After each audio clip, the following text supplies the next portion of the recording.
നമസ്കാരം. ഉടൻ നടക്കാൻ പോകുന്ന മത്സര പരീക്ഷകൾക്കായുള്ള മുന്നൊരുക്കമാണ് JK crash course. JK crash course സീരീസിലെ 7ാമത്തെ ക്ലാസ് ആണ് ഇന്നത്തേത്. ഇതിനു മുമ്പുള്ള ക്ലാസ്സുകൾ നിങ്ങൾ കണ്ടിട്ടില്ലെങ്കിൽ അതിന്റെ ലിങ്ക് ഇവിടെ മുകളിൽ നൽകിയിട്ടുണ്ട്. അതോടൊപ്പം ഇനിയും നിങ്ങൾ ഈ ചാനൽ സബ്സ്ക്രൈബ് ചെയ്തിട്ടില്ലെങ്കിൽ ദയവേത് ചാനൽ സബ്സ്ക്രൈബ് ചെയ്യുക. ചാനൽ സബ്സ്ക്രൈബ് ചെയ്യുമ്പോൾ തന്നെ തൊട്ടടുത്തുള്ള ബെൽ ബട്ടൺ കൂടി എനാബിൾ ചെയ്യുക. അങ്ങനെയാണെങ്കിൽ ഞങ്ങൾ അപ്ലോഡ് ചെയ്യുന്ന വീഡിയോകൾ അതാത് സമയത്ത് നിങ്ങൾക്ക് ലഭിക്കുന്നതായിരിക്കും. ഞാൻ അജിത് സുമേരു. ഏവർക്കും ആസ്ഥ അക്കാഡമിയുടെ യൂട്യൂബ് ചാനലിലേക്ക് സ്വാഗതം.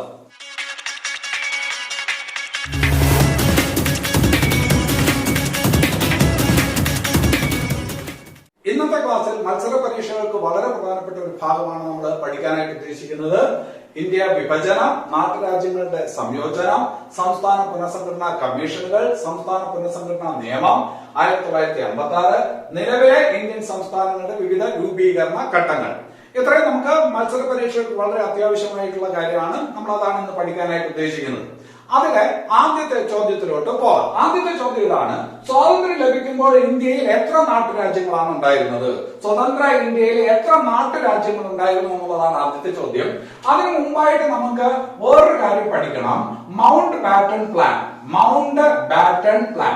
മൗണ്ട് ബാറ്റൺ പ്ലാൻ അല്ലെങ്കിൽ മൗണ്ട് ബാറ്റൺ പദ്ധതി എന്താണ് എന്ന് നമ്മൾ അറിയണം.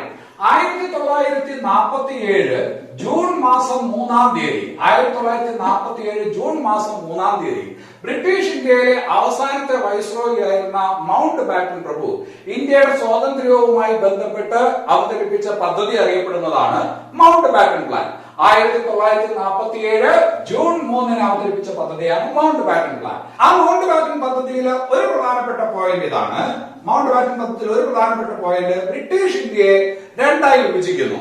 ഒന്ന്, മുസ്ലിം ഭൂരിപക്ഷ പ്രദേശങ്ങൾ ചേർത്ത് പാകിസ്ഥാൻ എന്ന് പറയുന്ന ഒരു രാജ്യം, മുസ്ലിം ഭൂരിപക്ഷ പ്രദേശങ്ങൾ ചേർത്ത് പാകിസ്ഥാനും, പിന്നെ അത് കഴിഞ്ഞിട്ട് ഇന്ത്യ എന്നിങ്ങനെ ബ്രിട്ടീഷ് ഇന്ത്യയെ രണ്ടായി വിഭജിക്കുന്നു. അതാണ് ഈ പറഞ്ഞ ആദ്യത്തെ പോയിന്റ്. അതാ മൗണ്ട് ബാറ്റൺ പദ്ധതിയിലെ ആദ്യത്തെ പോയിന്റ്. അതാ രണ്ടാമത്തെ പ്രധാനപ്പെട്ട പോയിന്റ് എന്ന് പറയുന്നത്, അന്ന് ബ്രിട്ടീഷ് ഇന്ത്യയിൽ നിലവിലുള്ള നാട്ടുരാജ്യങ്ങൾക്ക് ഈ പറഞ്ഞ പാകിസ്ഥാനിലോ ഇന്ത്യയിലോ എന്ത് ചെയ്യാം? അവരുടെ ഇഷ്ടം പോലെ ചേരാം. അന്ന് ബ്രിട്ടീഷ് ഇന്ത്യയിലെ നാട്ടുരാജ്യങ്ങൾക്ക് പാകിസ്ഥാനിലോ ഇന്ത്യയിലോ ഏത് രാജ്യത്ത് വേണമെങ്കിലും ചേരാം. അത് ചേരാൻ താല്പര്യമില്ലെങ്കിൽ അവർക്ക് സ്വതന്ത്ര രാജ്യമായിട്ട് നിലകൊള്ളാം. ഇതാണ് മൗണ്ട് ബാറ്റൺ പദ്ധതിയിലെ ഈ പറഞ്ഞ രണ്ട് പ്രസക്ത ഭാഗങ്ങൾ. ഈ മൗണ്ട് ബാറ്റൺ പദ്ധതി, ആ മൗണ്ട് ബാറ്റൺ പറഞ്ഞ ഈ പറഞ്ഞ നിർദ്ദേശങ്ങൾ 1947 തന്നെ 1947 ബ്രിട്ടീഷ് പാർലമെന്റ് എന്ത് ചെയ്യുന്നു? പാസ്സാക്കുന്നു. ബ്രിട്ടീഷ് പാർലമെന്റ് പാസ്സാക്കുന്നു 1947 ജൂലൈ 18. 1947 ജൂലൈ 18 ബ്രിട്ടീഷ് പാർലമെന്റ് പാസ്സാക്കി രാജ്ഞി ഒപ്പുവയ്ക്കുന്നു. ബ്രിട്ടീഷ് രാജ്ഞി ഒപ്പുവയ്ക്കുന്നതോടുകൂടി ഒരു നിയമം ഉണ്ടായി. അതാണ് ഇന്ത്യൻ സ്വാതന്ത്ര്യ നിയമം. ഇന്ത്യൻ സ്വാതന്ത്ര്യ നിയമം അല്ലെങ്കിൽ ഇന്ത്യൻ ഇൻഡിപെൻഡൻസ് ആക്ട്. ഇന്ത്യൻ സ്വാതന്ത്ര്യ നിയമം അല്ലെങ്കിൽ ഇന്ത്യൻ ഇൻഡിപെൻഡൻസ് ആക്ട് പാസ്സാക്കിയത് എന്നു ചോദിച്ചാല് ജൂലൈ 18 1947 ജൂലൈ 18 ഇന്ത്യൻ ഇൻഡിപെൻഡൻസ് ആക്ട്, ഇന്ത്യൻ സ്വാതന്ത്ര്യ നിയമം പാസ്സാക്കുന്നതോടുകൂടി 1947 ആഗസ്റ്റ് 14 പാകിസ്ഥാൻ എന്ന് പറയുന്ന രാജ്യവും, അത് കഴിഞ്ഞിട്ട് 1947 ആഗസ്റ്റ് 15 ഇന്ത്യ എന്ന് പറയുന്ന നമ്മുടെ രാജ്യവും എന്ത് ചെയ്യുന്നു? സ്വതന്ത്രമാകുന്നു. ഇനി ഇവിടെ എന്തായിരുന്നു നമ്മുടെ ചോദ്യം? നമ്മുടെ ചോദ്യം എന്ന് പറയുന്നത്, സ്വാതന്ത്ര്യം ലഭിക്കുമ്പോ ഇന്ത്യയിൽ എത്ര നാട്ടുരാജ്യങ്ങൾ ഉണ്ടായിരുന്നു എന്നുള്ളതാണ്. അതിനു മുമ്പ് ബ്രിട്ടീഷ് ഇന്ത്യയിൽ ആകെ ഉണ്ടായിരുന്ന നാട്ടുരാജ്യങ്ങൾ എന്ന് പറയുന്നത് 565 നാട്ടുരാജ്യങ്ങളാണ്. ഇത് ബ്രിട്ടീഷ് ഇന്ത്യയിലാണ് ആകെ ഉണ്ടായിരുന്ന 565 നാട്ടുരാജ്യങ്ങളാണ്. ഇന്ത്യ പാകിസ്ഥാൻ എന്നിങ്ങനെ വിഭജിച്ചപ്പോ ഇന്ത്യയില് 552 നാട്ടുരാജ്യങ്ങൾ ഉണ്ടായി. ആ പറഞ്ഞ ഇന്ത്യയിലാണ് ഉണ്ടായിരുന്നത് 552 നാട്ടുരാജ്യങ്ങളാണ്. ബാക്കി പാകിസ്ഥാനില് ഈ പറഞ്ഞ 13 നാട്ടുരാജ്യങ്ങൾ ഉണ്ടായിരുന്നു. അങ്ങനെ മൊത്തം നാട്ടുരാജ്യങ്ങൾ ബ്രിട്ടീഷ് ഇന്ത്യയിൽ എത്ര ഉണ്ടായിരുന്നു? 565 നാട്ടുരാജ്യങ്ങൾ ഉണ്ടായിരുന്നു. അപ്പൊ ഇവിടുത്തെ ചോദ്യം എന്താണ്? സ്വാതന്ത്ര്യം ലഭിക്കുമ്പോൾ ഇന്ത്യയിൽ ഉണ്ടായിരുന്ന നാട്ടുരാജ്യങ്ങളുടെ എണ്ണം എത്രയാണെന്ന് ചോദിച്ചാല് 552 നാട്ടുരാജ്യങ്ങൾ ഉണ്ടായിരുന്നു. അപ്പൊ ആദ്യത്തെ ചോദ്യത്തിന്റെ ഉത്തരവായി. ഇനി നമുക്ക് രണ്ടാമത്തെ ചോദ്യത്തിലോട്ട് പോകാം. രണ്ടാമത്തെ ചോദ്യം എന്താണ്? നാട്ടുരാജ്യങ്ങളുടെ സംയോജനത്തിനായി രൂപീകരിച്ച സ്റ്റേറ്റ് ഡിപ്പാർട്ട്മെന്റിന്റെ സെക്രട്ടറി ആര്? അപ്പൊ ആ ചോദ്യം പറയുമ്പോ നമ്മൾ പറഞ്ഞു അല്ലെ, ഇന്ത്യയിൽ 552 നാട്ടുരാജ്യങ്ങളാണ് ഉണ്ടായിരുന്നത്. ഇനി നമ്മുടെ പ്രധാനപ്പെട്ട വെല്ലുവിളി എന്താണ്? ഈ നാട്ടുരാജ്യങ്ങളെ ഇന്ത്യൻ യൂണിയനിൽ ലയിപ്പിക്കണം. അതിനുവേണ്ടി രൂപീകരിച്ചതാണ് സ്റ്റേറ്റ് ഡിപ്പാർട്ട്മെന്റ്. അതിനുവേണ്ടി രൂപീകരിച്ചതാണ് ഏത്? State department. ഈ സ്റ്റേറ്റ് ഡിപ്പാർട്ട്മെന്റിന്റെ തലവൻ എന്ന് പറയുന്നത് നമുക്കറിയാം ആരാണ്? സർദാർ വല്ലഭായ് പട്ടേൽ അല്ലെ? സ്റ്റേറ്റ് ഡിപ്പാർട്ട്മെന്റ് തലവനായിരുന്നത് സർദാർ വല്ലഭായ് പട്ടേൽ ആണ്. ഇന്ത്യയുടെ ലോഹ പുരുഷൻ, ഇന്ത്യയുടെ ഉരുക്ക് മനുഷ്യൻ എന്നറിയപ്പെടുന്ന സർദാർ വല്ലഭായ് പട്ടേൽ ആണ് ഈ സ്റ്റേറ്റ് ഡിപ്പാർട്ട്മെന്റിന്റെ തലവൻ. സ്റ്റേറ്റ് ഡിപ്പാർട്ട്മെന്റ് എന്തിനാണ്? നാട്ടുരാജ്യങ്ങളുടെ സംയോജനത്തിനായി രൂപീകരിച്ചതാണ്. ഈ 552 നാട്ടുരാജ്യങ്ങളെ ഏതെങ്കിലും വിധത്തിൽ ഇന്ത്യൻ യൂണിയനിൽ ചേർക്കുന്നതിന് വേണ്ടി രൂപീകരിച്ചതാണ്.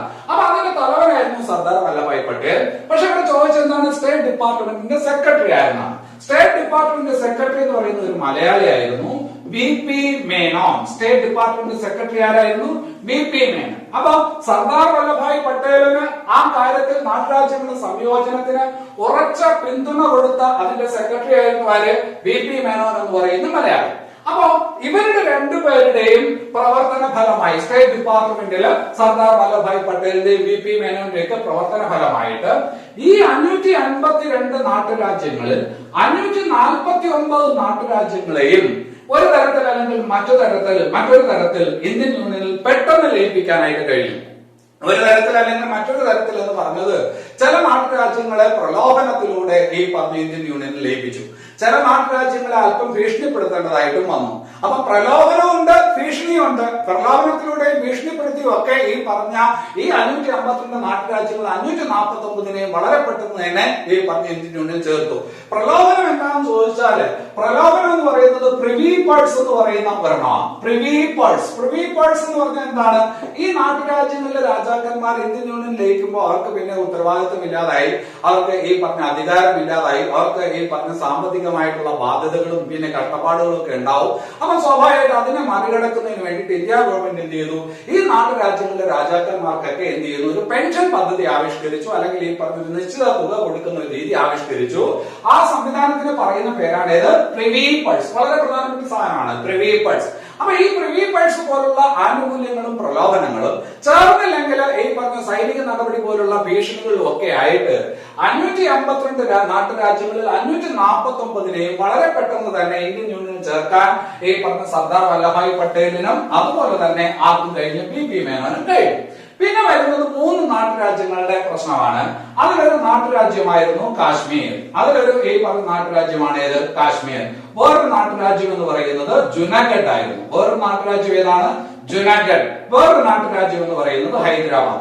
ഈ 3 നാട്ടുരാജ്യങ്ങൾ ഇന്ത്യൻ യൂണിയനിൽ ലയിപ്പിക്കുന്നതിനാണ് കുറച്ച് സങ്കീർണമായത്. ഈ കാര്യത്തിലാണ് കുറച്ച് സങ്കീർണത ഉണ്ടായത്. അതില് കാശ്മീരിലെ രാജാവ് ഇന്ത്യയിലോ പാകിസ്ഥാനിലോ ചേരുന്നില്ല എന്നുള്ള ഒരു നിലപാടെടുത്തു. ഇന്ത്യയിലോ ഈ പറഞ്ഞ പാകിസ്ഥാനിലോ ചേരാതെ സ്വതന്ത്ര രാജ്യമായി നിലനിൽക്കണം എന്നുള്ള ഒരു ഈ പറഞ്ഞ രീതി ആര്? കാശ്മീരിലെ രാജാവ് സ്വീകരിച്ചു. അങ്ങനെ സ്വീകരിച്ചു. നമ്മളൊന്നും മിണ്ടിയില്ല. പക്ഷേ പാകിസ്ഥാൻ എന്ത് ചെയ്തു എന്ന് ചോദിച്ചാല് 1947 ആയപ്പോ പാകിസ്ഥാൻ എന്ത് ചെയ്തു? കാശ്മീരിനെ ആക്രമിച്ചു. 1947 ഒക്ടോബറിൽ കാശ്മീരിനെ ആക്രമിച്ചു? പാകിസ്ഥാനെ ആക്രമിച്ചു. ഈ സാഹചര്യത്തിൽ കാശ്മീരിലെ രാജാവ് ഇന്ത്യയോട് സഹായം അഭ്യർത്ഥിച്ചു. അതുമായി ബന്ധപ്പെട്ട ഉടമ്പടി പ്രകാരം 1947 ഒക്ടോബർ മാസം 26 തീയതി കാശ്മീർ ഇന്ത്യൻ യൂണിയനിൽ ചേർന്നു. കാശ്മീർ ഇന്ത്യൻ യൂണിയനിൽ ചേർന്നു. എന്തായിരുന്നു കാര്യം? സ്വതന്ത്രമായി നിൽക്കാനാണ് തീരുമാനിച്ചത്. പക്ഷേ പാകിസ്ഥാന്റെ ഈ പറഞ്ഞ ആക്രമണം ഉണ്ടായി. രക്ഷപ്പെടാൻ വേറെ നിവൃത്തികളില്ലാന്ന് വന്നു. ആ സമയത്ത് സ്വാഭാവികമായിട്ട് ഇന്ത്യയുടെ സഹായം ആവശ്യപ്പെട്ടു.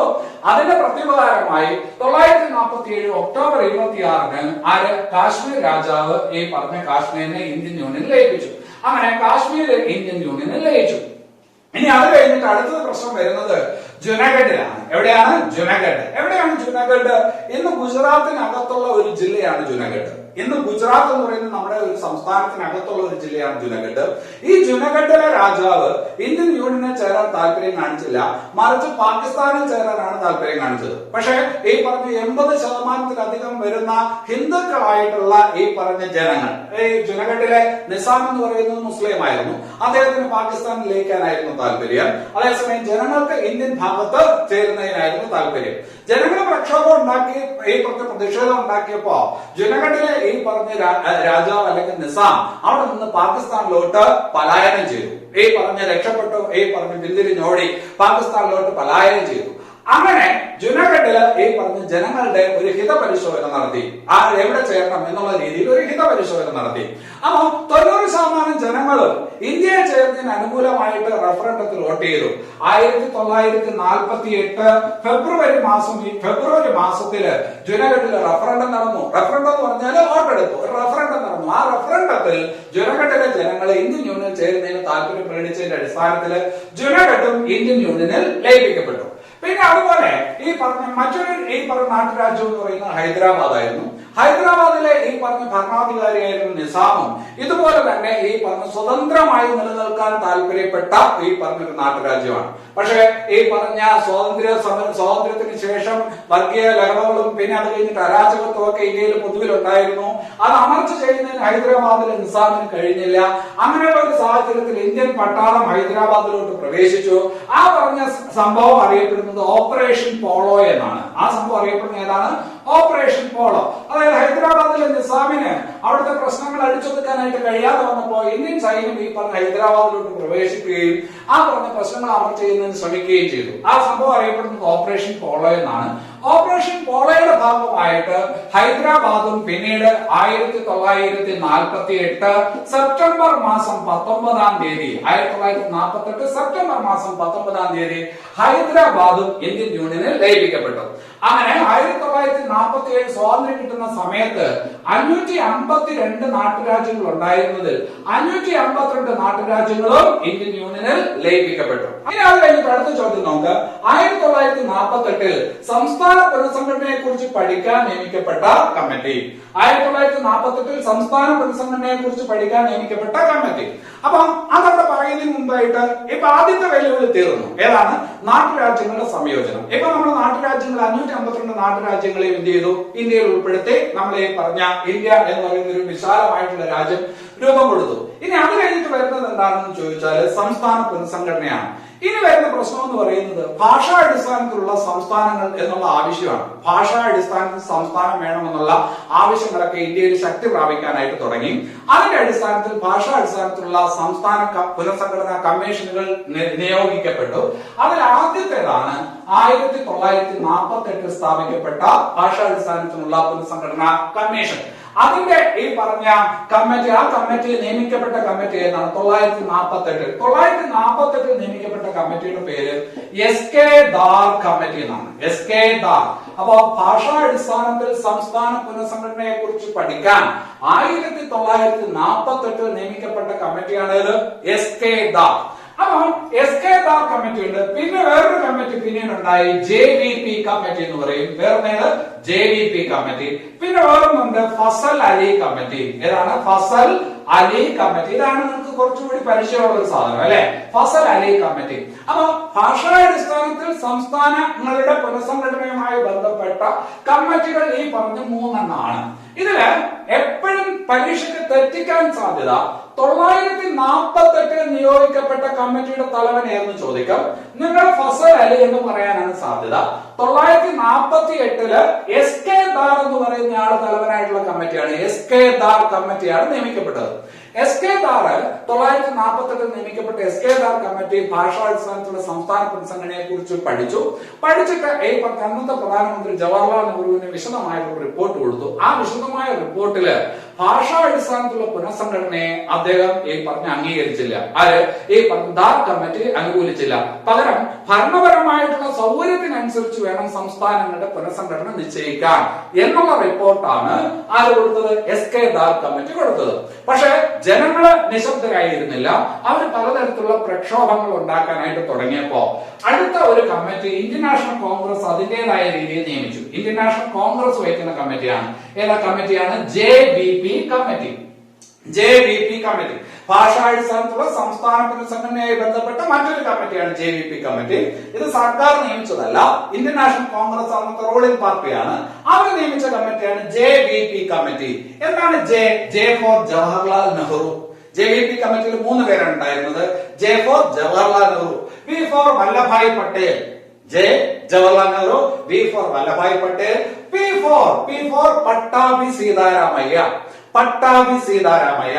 അപ്പൊ ജവഹർലാൽ നെഹ്റുവും വല്ലഭായ് പട്ടേലും പിന്നെ അത് കഴിഞ്ഞിട്ട് പട്ടാഭി സീതാരാമയ്യ അടങ്ങുന്ന മറ്റൊരു കമ്മിറ്റി കൂടി നിയമിക്കപ്പെട്ടു. ആ കമ്മിറ്റിയും ഈ പറഞ്ഞ ദാർ കമ്മിറ്റി പറഞ്ഞതുപോലെ തന്നെ ഭരണപരമായുള്ള സൗകര്യമായിരിക്കണം അതിനകത്ത് മാനദണ്ഡമായി എടുക്കേണ്ടത്. രാജ്യത്തിന്റെ ഐക്യവും അഖണ്ഡതയും അതിനകത്ത് പ്രധാനപ്പെട്ട സംഗതിയാണ്. ഭാഷാടിസ്ഥാനത്തിലുള്ള സംസ്ഥാനങ്ങളുടെ പുനഃസംഘടന അത്രയ്ക്ക് അനുയോജ്യമായിട്ടുള്ള രീതിയിലുള്ള റിപ്പോർട്ടല്ല JVP കമ്മിറ്റിയും എന്ത് ചെയ്തത്, കൈമാറിയത്. പക്ഷെ സംഗതി കൈവിട്ടു പോയി. നാട്ടുകാരെല്ലാം ഇന്ത്യയിലെ ഭാഷാടിസ്ഥാനത്തിലുള്ള സംസ്ഥാനങ്ങൾക്ക് വേണ്ടിയിട്ടുള്ള ഒരു മുറവിളി ഇന്ത്യയിലെ അനുദിനം വർദ്ധിച്ചു വരികയായിരുന്നു. ഇത് കൂടുതലും ദക്ഷിണേന്ത്യൻ സംസ്ഥാനങ്ങളിലാണ് കൂടുതലും പ്രകടമായി കണ്ടത്. 1953 ഒരു പ്രധാനപ്പെട്ട സംഭവം നടന്നു. ആ പ്രധാനപ്പെട്ട സംഭവം എന്താണെന്ന് ചോദിച്ചാല് തെലുങ്ക് സംസാരിക്കുന്നവർക്ക് വേണ്ടിയിട്ട് ആന്ധ്ര എന്ന് പറയുന്ന ഒരു സംസ്ഥാനം വേണം എന്നാവശ്യപ്പെട്ടുകൊണ്ട് ഈ പറഞ്ഞ നമ്മുടെ ഇന്നത്തെ ഈ പറഞ്ഞ തെലുങ്ക് ഭാഗത്ത് പോറ്റി ശ്രീരാമലു എന്ന് പറയുന്ന ഒരാള്, പോറ്റി ശ്രീരാമലു അറിയപ്പെടുന്ന ഒരു ഈ പറഞ്ഞ സ്വാതന്ത്ര്യ സമര സേനാനി കൂടിയാണ്, ഗാന്ധിയും കൂടിയാണ്. ആര്? പോറ്റി ശ്രീരാമലു. പോറ്റി ശ്രീരാമലു തെലുങ്ക് സംസാരിക്കുന്നവർക്ക് വേണ്ടിയിട്ട് ഒരു സംസ്ഥാനം ആന്ധ്ര എന്ന് പറയുന്ന സംസ്ഥാനത്തിന് വേണ്ടിയിട്ട് വാദിച്ചു.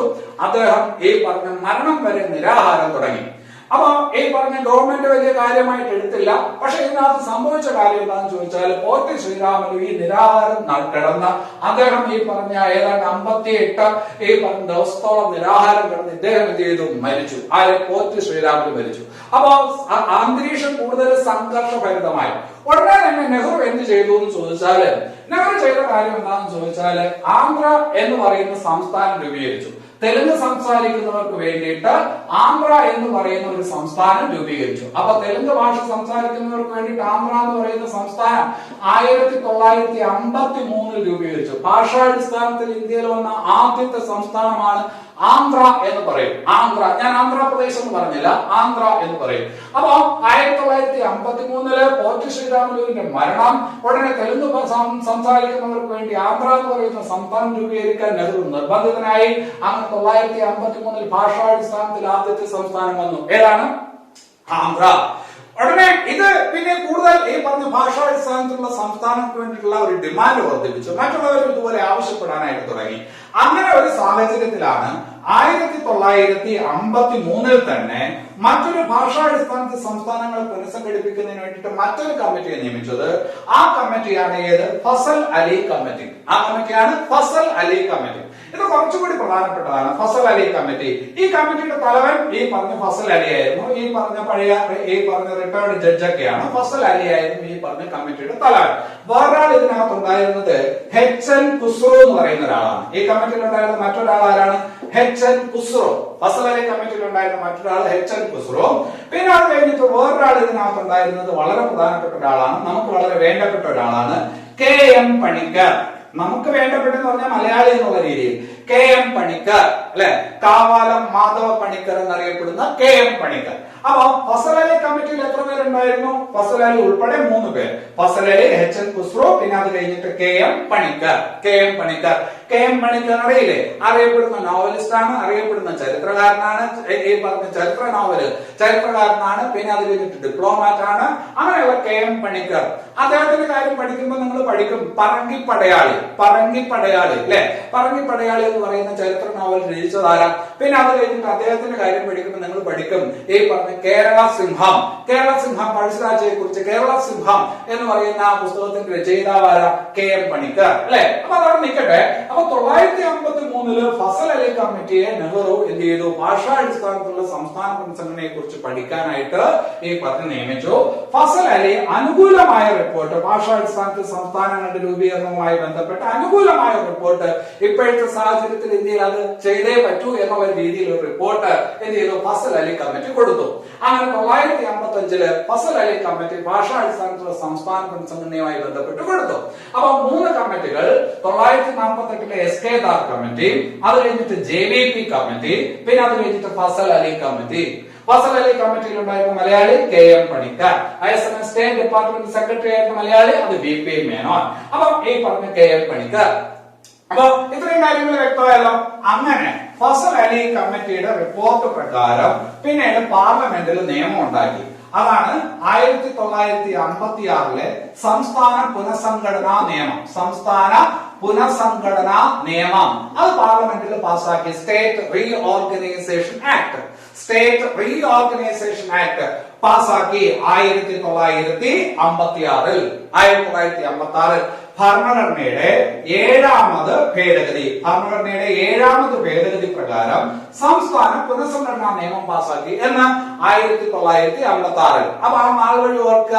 ആദ്യം ഈ പറഞ്ഞ ഇന്ത്യക്ക് സ്വാതന്ത്ര്യം കിട്ടുന്ന സമയം, ആ സ്വാതന്ത്ര്യം കിട്ടുന്ന സമയത്ത് ഇന്ത്യയിൽ 552 നാട്ടുരാജ്യങ്ങൾ ഉണ്ടായിരുന്നു. 549 നമ്മൾ പെട്ടെന്ന് യോജിപ്പിച്ചു. 3 ബുദ്ധിമുട്ടായി നിന്നു. അതിനെ ഈ പറഞ്ഞ പിന്നീട് യോജിപ്പിച്ചു. പിന്നീട് സംസ്ഥാന പുനഃസംഘടന എന്നുള്ള വിഷയം വന്നു. ആദ്യം എസ് കെ ദാർ കമ്മിറ്റിയെ നിയമിച്ചു. അത് കഴിഞ്ഞിട്ട് JVP കമ്മിറ്റി വന്നു. ഇതിനിടയിൽ ഈ പറഞ്ഞ ആന്ധ്ര സംസ്ഥാനത്തിന് വേണ്ടിയിട്ടുള്ള മുറവിളി, പോർട്ട് ശ്രീരാമുലുവിന്റെ മരണം, ഫസൽ അലി കമ്മിറ്റി, അതിനുശേഷം ഈ പറഞ്ഞ ഫസൽ അലി കമ്മിറ്റിയുടെ റിപ്പോർട്ട്, അതിനുശേഷം ഭാഷാടിസ്ഥാനത്തിൽ സംസ്ഥാന പുനഃസംഘടനാ നിയമം ഇന്ത്യൻ പാർലമെന്റ് പാസ്സാക്കുന്നു 1956.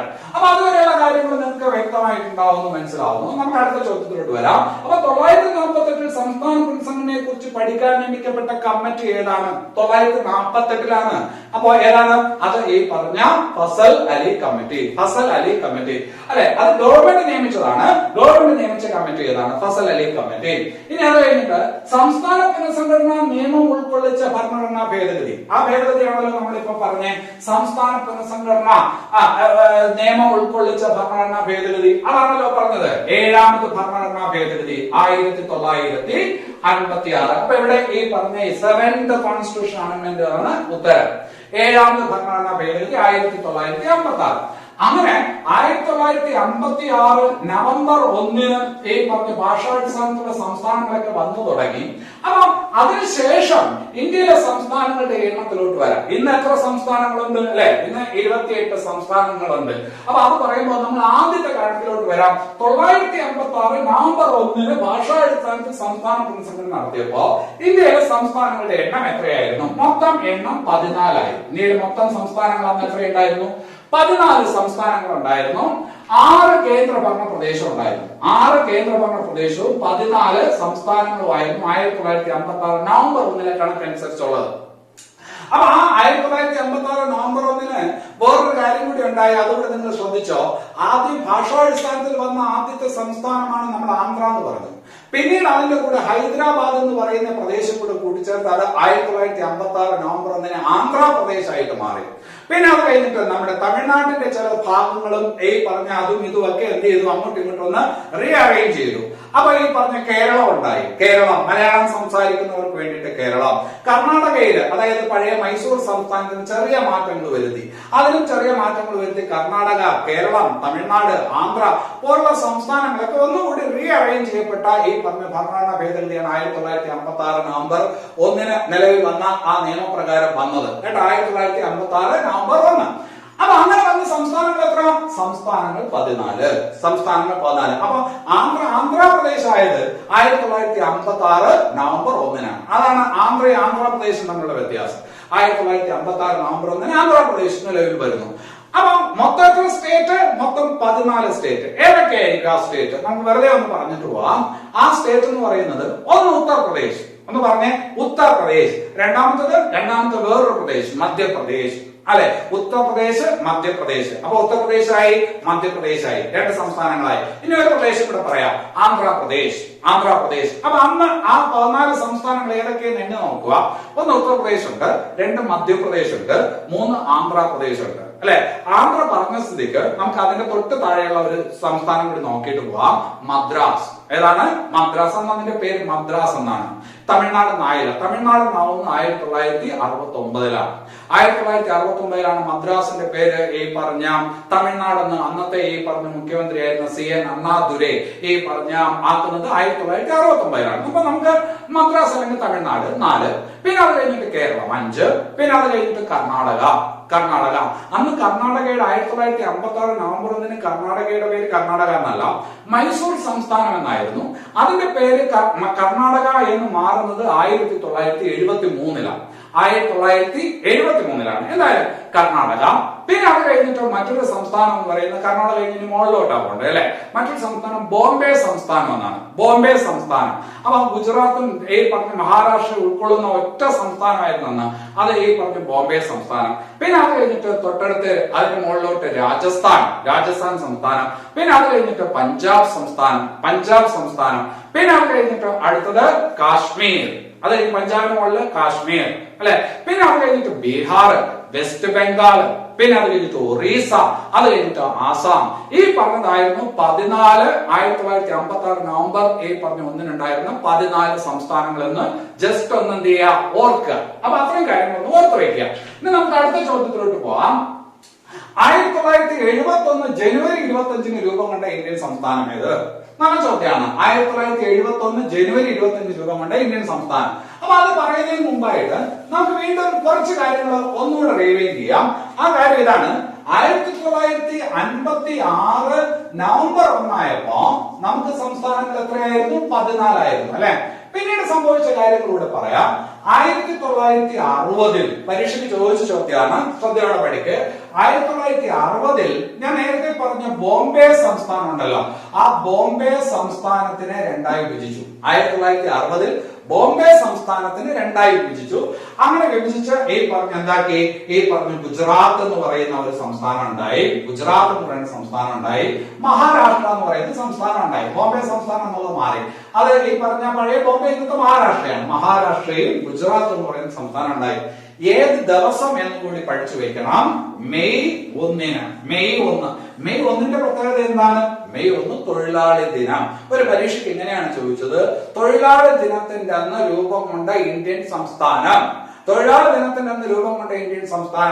1960 ബോംബെ സംസ്ഥാനത്തെ വിഭജിച്ച് ഈ പറഞ്ഞ ഗുജറാത്ത്, മഹാരാഷ്ട്ര എന്നിങ്ങനെ ആയത് 1960 മെയ് 1. അപ്പൊ ഈ പറഞ്ഞ ചോയ്സിൽ ഗുജറാത്ത് ഉണ്ടെങ്കിൽ ഗുജറാത്ത്, അല്ലെങ്കിൽ മഹാരാഷ്ട്ര ഉണ്ടെങ്കിൽ മഹാരാഷ്ട്ര, ഏതെങ്കിലും ഒന്നാണ് ഉത്തരം. അപ്പൊ 1960 മെയ് 1 രൂപം കൊണ്ട സംസ്ഥാനം ഏതെന്ന് ചോദിച്ചാല് ഗുജറാത്തോ മഹാരാഷ്ട്രയാണ് ഉത്തരം. 1960 അല്ലെ.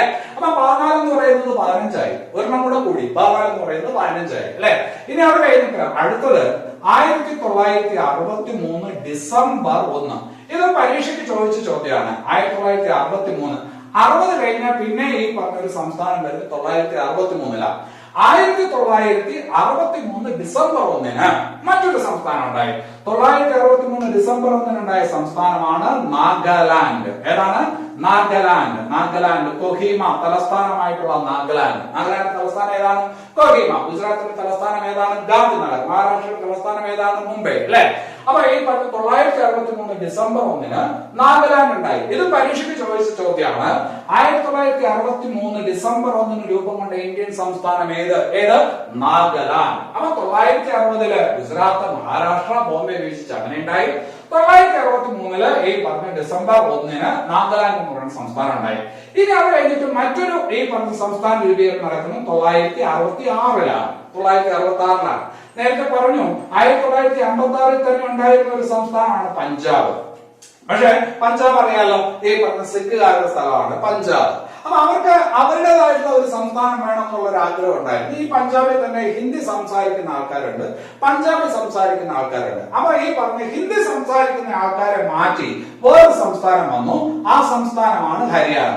അപ്പൊ ഈ പറഞ്ഞ പഞ്ചാബിൽ ഉണ്ടായിരുന്ന ഹിന്ദി സംസാരിക്കുന്ന ആൾക്കാരെ മാറ്റി ഹരിയാന എന്ന് പറയുന്ന ഈ പറഞ്ഞൊരു സംസ്ഥാനം ഉണ്ടായി. ആ രണ്ട് സംസ്ഥാനങ്ങൾക്കും പൊതുവായിട്ട് ഈ പറഞ്ഞൊരു തലസ്ഥാനം തന്നെ വെച്ചു. ഏതാണ്? ചണ്ഡീഗഡ്. അങ്ങനെ ചണ്ഡീഗഡിനെ എന്തും കൂടിയാക്കി? Union territory കൂടിയാക്കി. എന്നാണ് 1966. അപ്പൊ 1966 പഞ്ചാബിനെ മുറിച്ച് ഏത് സംസ്ഥാനമാക്കി? ഹരിയാന എന്ന് പറയുന്ന സംസ്ഥാനമാക്കി. അതോടൊപ്പം തന്നെ എന്തുവാക്കി? ഈ പറഞ്ഞൊരു കേന്ദ്രഭരണ പ്രദേശമാക്കി ചണ്ഡീഗഡ്. പഞ്ചാബിന്റെയും ഹരിയാനയുടെയും ഈ പറഞ്ഞ കോമൺ തലസ്ഥാനമായിട്ട് മാറ്റി. 1966 നവംബർ 1 രൂപം കൊണ്ട സംസ്ഥാനമാണ് അങ്ങനെ ഹരിയാന. 1966 നവംബർ 1 രൂപം കൊണ്ട സംസ്ഥാനമാണ് ഏത്? ഹരിയാന. അപ്പൊ ഈ പറഞ്ഞ സംസ്ഥാനങ്ങൾ കൂടുക അല്ലെ. ഇതിപ്പോ 16ആയി, ഇവിടെ 16ആയി. ഇപ്പൊ ഇവിടെ ഒരു പുതിയ സംസ്ഥാനം കൂടെ വന്നു, 17ആയി. ഇത്രയും കാര്യങ്ങൾ ഉൾക്കൊള്ളാൻ പറ്റുമല്ലോ. ഇനി അത് കഴിഞ്ഞിട്ട് ഈ പറഞ്ഞ ഒരു സംസ്ഥാനം രൂപീകരിക്കുന്നത് 1971. 1971, അതായത് 18ാമത്തെ സംസ്ഥാനം. 1971 ഉണ്ടായ 18ാമത്തെ സംസ്ഥാനമാണ് ഏത്? ഹിമാചൽ പ്രദേശ്. ഏതാണ്? ഹിമാചൽ പ്രദേശ്. അപ്പൊ ഹിമാചൽ പ്രദേശ് നിലവിൽ വന്നത് ഏത് കൊല്ലം എന്ന് ചോദിച്ചാലോ, അതാണ് ആ ചോദ്യം. 971 ജനുവരി 25 രൂപം കൊണ്ട ഇന്ത്യൻ സംസ്ഥാനം. 971 ജനുവരി 25 ഏത് രൂപം കൊണ്ടോ? ഹിമാചൽ പ്രദേശ് രൂപം കൊണ്ടു. ഇതൊരു കേന്ദ്രഭരണ പ്രദേശമായിരുന്നു. ഇതിന് സംസ്ഥാന പദവി കൊടുത്തു. അങ്ങനെ 18ാമത്തെ സംസ്ഥാനമായിട്ട് ഈ പറഞ്ഞ പഹാരി ഭാഷ സംസാരിക്കുന്നവർ കൂടുതലുള്ള ഒരു പ്രദേശം എന്നുള്ള രീതിയിൽ ഹിമാചൽ പ്രദേശ് രൂപം കൊണ്ടു. ഏത് പ്രദേശം? ഹിമാചൽ. അപ്പൊ ഹിമാചൽ സംസ്ഥാന പദവി കിട്ടുന്നു 971 ജനുവരി 25. അല്ലെ, ഇത് പരീക്ഷയ്ക്ക് ചോദിച്ചിട്ടില്ല, അതുകൊണ്ട് ചോദിച്ചിട്ട് പഠിക്കാമെന്ന് വിചാരിക്കണ്ട, നിങ്ങൾ അന്ന് പഠിക്കുക. 971 ജനുവരി 25. അപ്പൊ 971 ജനുവരി 25 രൂപം കൊണ്ട് ഇന്ത്യൻ സംസ്ഥാനം എന്ന് ചോദിച്ചാൽ ഏതാണ്? ഹിമാചൽ പ്രദേശാണ്. ഇനി അതിന്റെ ഇടയിൽ ഒരു കാര്യം കൂടി പറയാം. പ്രിവി പേഴ്സ് നിർത്തലാക്കിയ ഇന്ത്യൻ പ്രധാനമന്ത്രി. പ്രിവി പേഴ്സ് നിർത്തലാക്കിയ ഇന്ത്യൻ പ്രധാനമന്ത്രി. പ്രിവി പേഴ്സ് എന്താണെന്ന് നമ്മൾ നേരത്തെ പറഞ്ഞു. 1971 ആയപ്പോ ഇന്ദിരാഗാന്ധി പ്രധാനമന്ത്രി ആയിരിക്കുന്ന സമയത്ത് ഈ പ്രിവി പേഴ്സ് എന്ത് ചെയ്തു? നിർത്തലാക്കി. പ്രിവി പേഴ്സ് നിർത്തലാക്കി. പരീക്ഷയ്ക്ക് ചോദിച്ചുള്ള ചോദ്യമാണ്, പ്രിവി പേഴ്സ് നിർത്തലാക്കിയ ഇന്ത്യൻ പ്രധാനമന്ത്രി ആര്? ഇന്ദിരാഗാന്ധി. പ്രിവി പേഴ്സ് നിർത്തലാക്കിയ ഇന്ത്യൻ പ്രധാനമന്ത്രി ആരാണ്? ഇന്ദിരാഗാന്ധി. അത് ഇതും കൂടെ ചോദിക്കും. ഭരണഘടനയുടെ എത്രാമത് ഭേദഗതി? 26ാമത് ഭേദഗതി. എത്രാമത് ഭേദഗതി? 26ാമത് ഭേദഗതി. ഭരണഘടനയുടെ 7ാം ഭേദഗതി പ്രകാരം സംസ്ഥാന പുനഃസംഘടനാ നിയമം ഇന്ത്യൻ ഭരണഘടനയിൽ ഉൾക്കൊള്ളിച്ചു. അത് കഴിഞ്ഞിട്ട് ഈ പറഞ്ഞ ഇന്ദിരാഗാന്ധി ഈ പറഞ്ഞ പ്രിവി പേഴ്സ് നിർത്തലാക്കിയത് ഭരണഘടനയുടെ ഏത് ഭേദഗതി? 26ാമത് ഭേദഗതി. അപ്പൊ പ്രിവി പേഴ്സ് നിർത്തലാക്കിയ ഇന്ത്യൻ പ്രധാനമന്ത്രി ആര്? ഇന്ദിരാഗാന്ധി. ഇന്ദിരാഗാന്ധി. ഇനി അത് കഴിഞ്ഞിട്ട് അടുത്ത ചോദ്യത്തിലോട്ട്. അടുത്ത ചോദ്യം ഇതാണ്, 1972 ജനുവരി 21 രൂപം കൊണ്ട സംസ്ഥാനങ്ങൾ. അപ്പൊ 15 സംസ്ഥാനം ഇതുവരെയായി അല്ലെ. 1971 ജനുവരി 25 വരെ 15 സംസ്ഥാനങ്ങളായി. ഇനി അത് കഴിഞ്ഞ് 1972 ജനുവരി 21 രൂപം കൊണ്ട സംസ്ഥാനങ്ങൾ ഏത്? അത് ഒന്ന് ഈ പറഞ്ഞ മണിപ്പൂർ. ഒന്ന് ഏതാണ്? മണിപ്പൂർ. ഒന്ന് മണിപ്പൂർ. പിന്നെ അത് കഴിഞ്ഞിട്ട് മണിപ്പൂർ ഉണ്ട്. പിന്നെ അത് കഴിഞ്ഞിട്ട് വേറൊന്ന് മേഘാലയ. മണിപ്പൂർ ഉണ്ട്, മേഘാലയ ഉണ്ട്, പിന്നെ അത് കഴിഞ്ഞിട്ട് ത്രിപുര. ഈ 3 സംസ്ഥാനങ്ങൾ രൂപം കൊണ്ടത് 1972 ജനുവരി 1 1972 ജനുവരി 1 അല്ല, ജനുവരി 21 1972 ജനുവരി 21. അപ്പൊ 1972 ജനുവരി 21 ഈ പറഞ്ഞ 3 സംസ്ഥാനങ്ങൾ കൂടി രൂപം കൊള്ളുന്നു. ഏതൊക്കെയാണ്? മണിപ്പൂർ, മേഘാലയ, ത്രിപുര. അപ്പൊ നേരത്തെ പറഞ്ഞു 18ാമത്തെ സംസ്ഥാനമായിരുന്നു ഹിമാചൽ പ്രദേശ്. ഇപ്പൊ 3 എണ്ണം കൂടെ വന്നു. അപ്പൊ ഇന്ത്യയിൽ ഇപ്പൊ സംസ്ഥാനങ്ങളുടെ എണ്ണം എത്രയായി? 1972 ജനുവരി 21 ആയപ്പോൾ സംസ്ഥാനങ്ങളുടെ എണ്ണം എത്രയായി? 1972 ജനുവരി 21 ആയപ്പോൾ സംസ്ഥാനങ്ങളുടെ എണ്ണം എന്ന് പറയുന്നത് ഈ പറഞ്ഞ 21 ആയിട്ട് മാറി. അടുത്ത സംസ്ഥാനമാണ് ഏറ്റവും പ്രധാനം. 22ാമത്തെ സംസ്ഥാനം വളരെ പ്രധാനപ്പെട്ടതാണ്. 22ാമത്തെ സംസ്ഥാനമായത് ഇന്ത്യയുടെ 22ാമത്തെ സംസ്ഥാനമായത് സിക്കിമാണ്. സിക്കിമാണ്. ഇന്ത്യയുടെ ഈ പറഞ്ഞ ഒരു സംരക്ഷിത പ്രദേശം എന്നുള്ള സ്റ്റാറ്റസിൽ നിന്നും സിക്കിമിന് ഈ പറഞ്ഞ പൂർണ്ണ സംസ്ഥാന പദവി കിട്ടുന്നത് 1975ലാണ്. അപ്പൊ 1975 ഈ പറഞ്ഞ സിക്കിം എന്ത് ചെയ്തു? സിക്കിമിന് ഈ പറഞ്ഞ എന്ത് കൊടുത്തു? പൂർണ്ണ സംസ്ഥാന പദവി കൊടുത്തു. ചൈന ഒരുപാട് കാലം ക്ലെയിം ചെയ്തിരുന്ന ഇന്ത്യൻ പ്രദേശമാണ് ഏത്? സിക്കിം. അപ്പൊ ആ സാഹചര്യത്തിൽ സിക്കിമിന് പൂർണ്ണ സംസ്ഥാന പദവി കൊടുത്തു. 1975 മാത്രം പഠിച്ചാൽ പോരാ, മെയ് 16 കൂടി പഠിച്ചു വെക്കണം. 1975 മെയ് 16. ഇതുമായി ബന്ധപ്പെട്ട ഒരു ഭരണഘടനാ ഭേദഗതി ഉണ്ട്. അത് പ്രധാനമാണ് 36ാമത് ഭേദഗതി. ഭരണഘടനയിലെ 36ാമത് ഭേദഗതി. അപ്പൊ ഇന്ത്യയുടെ 22ാമത്തെ സംസ്ഥാനം ഏത്? ഇന്ത്യയുടെ 22ാമത്തെ സംസ്ഥാനമാണ് സിക്കിം. എന്ന് രൂപം കൊണ്ടു 1975 മെയ് 16. 22ാമത്തെ സംസ്ഥാനം സിക്കിമാണ്. 1975 മെയ് 16 രൂപം കൊണ്ടു ഭരണഘടനയുടെ 36ാമത് ഭേദഗതി. ഭരണഘടനയുടെ 36ാമത് ഭേദഗതി. അപ്പൊ നമ്മൾ ഇതുവരെ എത്ര സംസ്ഥാനങ്ങളുടെ എണ്ണത്തിലായി? 22 സംസ്ഥാനങ്ങളുടെ എണ്ണത്തിലായി. ഇനി അത് കഴിഞ്ഞിട്ട് 23ഉം 24ഉം സംസ്ഥാനങ്ങളാണ്. ആ 23, 24 സംസ്ഥാനങ്ങൾ അത് പറയുമ്പോ നമുക്ക് അടുത്ത ചോദ്യത്തിലോട്ട് പോവാം. ഭരണഘടനയുടെ 36ാം ഭേദഗതിയിലൂടെ രൂപം കൊണ്ട സംസ്ഥാനം. ഭരണഘടനയുടെ 36ാം ഭേദഗതിയിലൂടെ രൂപം കൊണ്ട സംസ്ഥാനം ഏതാണ്? അതാണ് ഇപ്പൊ പറഞ്ഞത്, സിക്കിം. ഇനി അത് കഴിഞ്ഞിട്ട് 1987 ഫെബ്രുവരി 20 1987 ഫെബ്രുവരി 20 രൂപം കൊണ്ട ഇന്ത്യൻ സംസ്ഥാനം. വർഷം എന്ന് പറഞ്ഞു 1987. ദിവസം എന്ന് പറഞ്ഞു ഫെബ്രുവരി 20. 1987 ഫെബ്രുവരി 20 രൂപം കൊണ്ട ഇന്ത്യൻ സംസ്ഥാനം ഏതെന്ന് ചോദിച്ചാല് ഒന്ന് അരുണാചൽ പ്രദേശ്. അരുണാചൽ പ്രദേശ് അല്ലെ, ഇറ്റാനഗർ അല്ലെ, അതല്ലേ അതിന്റെ ക്യാപിറ്റല്? അരുണാചൽ പ്രദേശ്. പിന്നെ അത് കഴിഞ്ഞിട്ട് വേറൊന്ന് മിസോറാം. മിസോറാം ഐസ്വാൾ ക്യാപിറ്റൽ ആയിട്ടുള്ള മിസോറാം. അപ്പൊ അരുണാചൽ പ്രദേശ് മിസോറമാണ് 1987 ഫെബ്രുവരി 20 രൂപം കൊണ്ട ഇന്ത്യൻ സംസ്ഥാനങ്ങൾ. അപ്പൊ സംസ്ഥാനങ്ങൾ എത്രയായി? 24 സംസ്ഥാനമായി. 22ാമതായിരുന്നു സിക്കിം എന്ന് പറഞ്ഞു. 24 സംസ്ഥാനങ്ങൾ 1987 ഫെബ്രുവരി 20 ഇതില് കുറച്ചുകൂടി പ്രധാനപ്പെട്ട ഒന്ന് 1987 തന്നെ രൂപം കൊണ്ട മെയ് മാസം 30-ാം തീയതി രൂപം കൊണ്ട 1987 മെയ് മാസം 30-ാം തീയതി രൂപം കൊണ്ട ഒരു സംസ്ഥാനമാണ് ഇന്ത്യയിലെ ഏറ്റവും ചെറിയ സംസ്ഥാനം. ഏതാണ്? ഗോവ. ഏതാണ്? ഗോവ.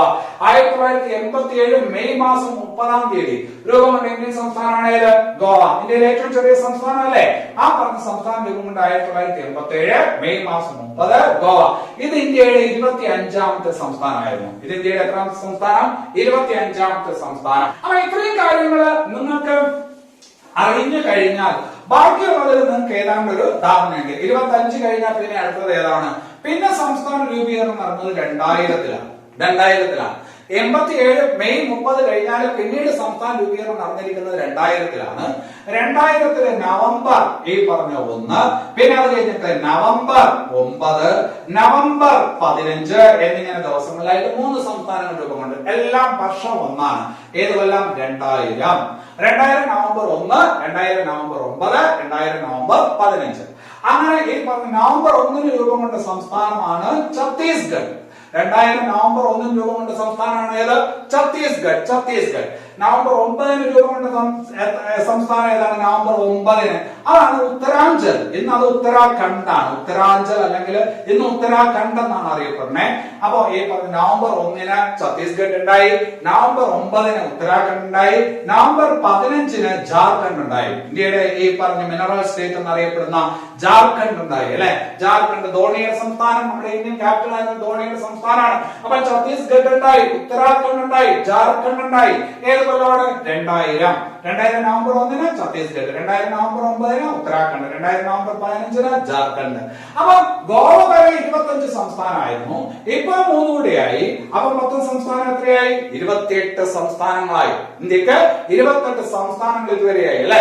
ഇനി അത് കഴിഞ്ഞിട്ട് പിന്നീട് ഏറ്റവും ലേറ്റസ്റ്റ് ആയിട്ട്, ലേറ്റസ്റ്റ് എന്ന് പറഞ്ഞ ഒരു 6 കൊല്ലത്തോളമായി, ഏറ്റവും ലേറ്റസ്റ്റ് ആയിട്ട് 2014-ലാണ് പിന്നീട് സംസ്ഥാന രൂപീകരണം നടന്നത്. 2014 ജൂൺ 2 അല്ലെ? ബഹളം വെച്ചിട്ടാണ് ഈ പറഞ്ഞ ആന്ധ്ര, അതിന്റെ കൂടെ ഹൈദരാബാദ് ഒക്കെ ചേർത്ത് പണ്ട് ആന്ധ്രാപ്രദേശ് ആക്കിയത്. പിന്നീട് ഈ ആന്ധ്രാപ്രദേശ് തന്നെ വിഭജിച്ച് ഈ പറഞ്ഞ തെലങ്കാന എന്ന് പറയുന്ന ഒരു സംസ്ഥാനം ഉണ്ടായി. തെലങ്കാന സംസ്ഥാനം ഉണ്ടായതെന്നാണ് 2014 ജൂൺ 2. 2014 ജൂൺ 2. അപ്പൊ 25 ഗോവയായിരുന്നു. 3 സംസ്ഥാനങ്ങളോട് ചേർത്ത് 28. അവസാനം ഉണ്ടായി ഇപ്പൊ ഒരെണ്ണം കൂടെ വന്നപ്പോ സംസ്ഥാനങ്ങളുടെ എണ്ണം എത്രയായി? 29 സംസ്ഥാനങ്ങളായി. ഇന്ത്യയിലെ 2014 ആയപ്പോ, ഇപ്പോഴത്തെ കാര്യമല്ല, 2014 ആയപ്പോ മൊത്തം സംസ്ഥാനങ്ങൾ എത്രയായി? 2014 ജൂൺ 2 ആയപ്പോ ഈ പറഞ്ഞ 29 സംസ്ഥാനങ്ങൾ ഇങ്ങനെ രൂപം കണ്ടേ. അപ്പൊ 2014 ജൂൺ 2 തെലങ്കാന ഉണ്ടായി. പിന്നീട് എന്താണ് സംഭവിച്ചത്? പിന്നീട് സംഭവിച്ച ഒരു പ്രധാനപ്പെട്ട കാര്യം, ഏറ്റവും ലേറ്റസ്റ്റ് ആയിട്ടുള്ള ഒരു കാര്യം, ആ ലേറ്റസ്റ്റ് ആയിട്ടുള്ള കാര്യം ഒന്ന് സംഭവിച്ചത് 2019 ആഗസ്റ്റില് ഇന്ത്യൻ പാർലമെന്റില് ഒരു ഈ പറഞ്ഞ നിയമം കൊണ്ടുവന്നു. BJP ഗവൺമെന്റ് 2019 ആഗസ്റ്റിൽ ഒരു നിയമം കൊണ്ടുവന്നു. ഈ പറഞ്ഞ Jammu Kashmir reorganisation act, Jammu Kashmir state reorganisation act.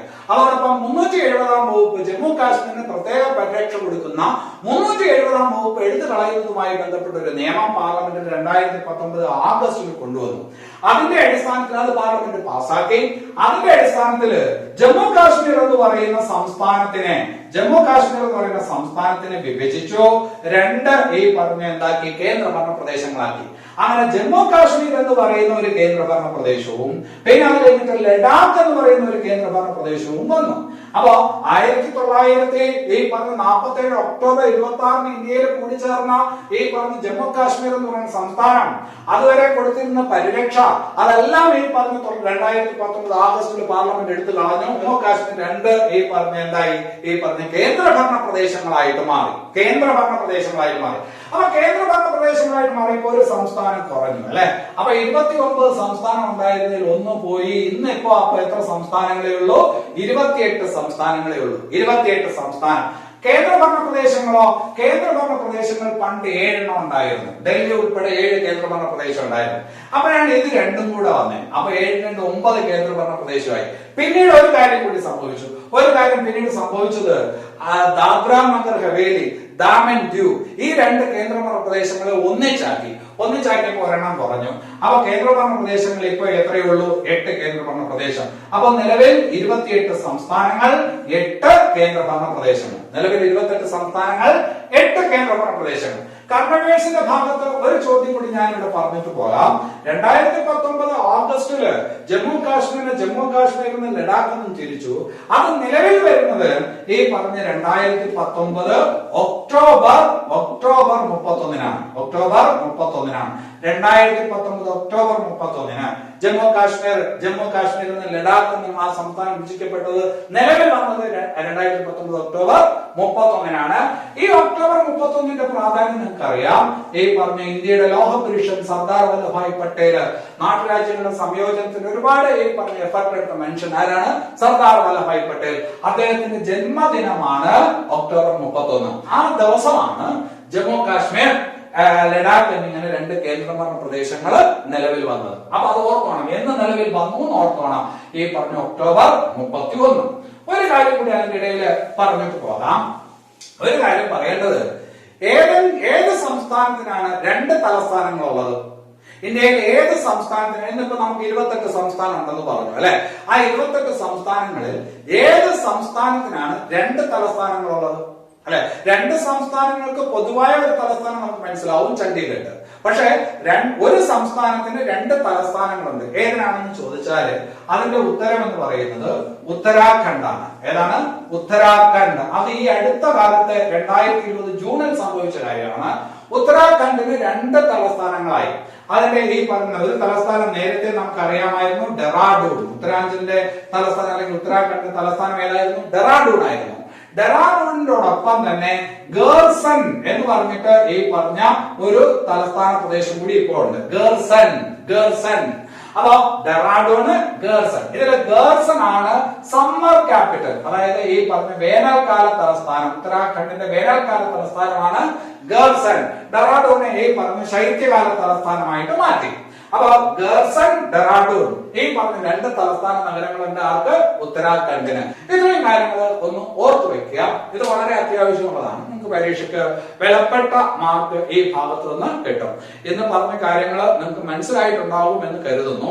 അത് എളുപ്പമായിട്ടുണ്ടാകുമെന്ന് കരുതുന്നു. ഇതിനകത്തൊരു എളുപ്പം കൊണ്ടുവരാനാണ് ശ്രമിക്കുന്നത്. എളുപ്പമുണ്ടാകുമെന്ന് കരുതുന്നു. അങ്ങനെ ക്ലാസ് നിങ്ങൾക്ക് ഇഷ്ടപ്പെട്ടുവെങ്കിൽ ദയവേത് ചാനൽ സബ്സ്ക്രൈബ് ചെയ്യുക, ലൈക്ക് ചെയ്യുക, കമന്റ് ചെയ്യുക, ഷെയർ ചെയ്യുക. എല്ലാവർക്കും നല്ലത് വരട്ടെ. നന്ദി.